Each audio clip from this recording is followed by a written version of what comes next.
La Centre Pompidou va fermer ses portes pour une grande restauration à partir de l'été 2025, donc dans un an. Pendant cette fermeture, on prête notamment des œuvres majeures à travers plusieurs expositions qui vont être visibles à Paris, en France, mais aussi à l'étranger.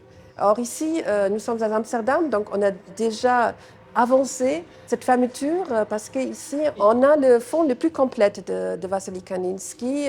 Autrement dit, on a vraiment des œuvres majeures de chaque période de sa vie. Donc les œuvres du début, quand il était à Munich, quand il a voyagé avec Gabriel Mundt à travers l'Europe, des œuvres majeures du Blauer Reiter. Donc il va se diriger vers des œuvres complètement abstraites, c'est-à-dire des œuvres qui n'ont aucun lien avec le monde naturel, et aussi des œuvres du Bauhaus. Donc derrière moi, il y a un chef-d'œuvre de la période du Bauhaus. Cette géométrisation peut-être d'un Saint-Georges avec une lance, qui c'était vraiment un motif phare de ses débuts. Déjà, on voit ici ces espèces de vers, ces formes organiques qui annoncent son changement stylistique qui intervient en 1933 à Paris. Wassily Kandinsky, il est le grand théoricien de l'abstraction et surtout il cherchait cette spiritualité dans l'art.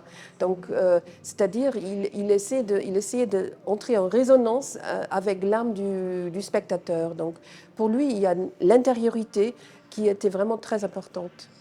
Kandinsky, il quitte le Bauhaus l'été 1933, c'est-à-dire après l'arrivée de Hitler au pouvoir en janvier 1933. Et il s'installe à Neuilly dans un immeuble vu sur le mont Valérien avec un appartement qui était en hauteur.